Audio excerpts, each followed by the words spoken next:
বারবার আমার গলা চেপে ধরছিল বেডের মধ্যে।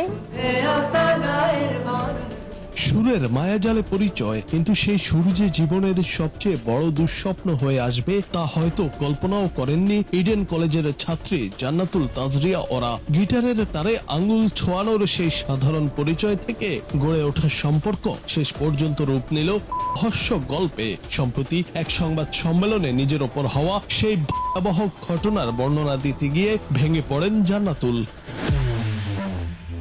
তিনি জানান তার সঙ্গে অভিযুক্ত তরুণ গায়ক আবু জাহিদ ওরফে জাহিদ অন্তুর পরিচয় হয় গিটার শেখানোর মাধ্যমে। সেই পরিচয় থেকেই ধীরে ধীরে তাদের মধ্যে ব্যক্তিগত সম্পর্ক গড়ে ওঠে। এক পর্যায়ে তার অনিচ্ছায় তার সঙ্গে ঘনিষ্ঠ আচরণ করা হয়, যা তিনি হিসেবে উল্লেখ করেন। পরবর্তীতে অভিযুক্ত বিয়ের প্রতিশ্রুতি দেন এবং সেই সূত্রে তাদের মধ্যে সম্পর্ক চলতে থাকে। দিনের পর দিন ইচ্ছের বিরুদ্ধে ডেকে নেওয়া হতো বাসায়। সময়ের সঙ্গে সঙ্গে ওই সম্পর্কের অবনতি ঘটে এবং এক পর্যায়ে জাহিদ অন্তু সম্পর্ক অস্বীকার করতে শুরু করেন। পরে তারা পারস্পরিকভাবে যোগাযোগ বন্ধ করে দেন।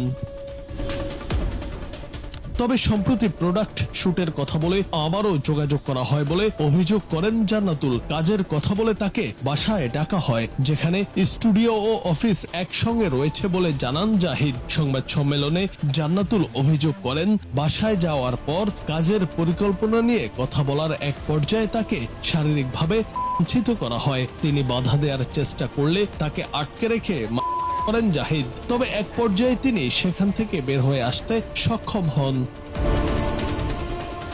সবশেষে জান্নাতুলের দায়ের করা মামলায় জাহিদ অন্তুকে কারাগারে পাঠানোর নির্দেশ দিয়েছেন আদালত। বুধবার ঢাকার মেট্রোপলিটন ম্যাজিস্ট্রেট হাসান শাহাদাত তদন্ত কর্মকর্তার আবেদনের পরিপ্রেক্ষিতে তাকে কারাগারে পাঠানোর আদেশ দেন।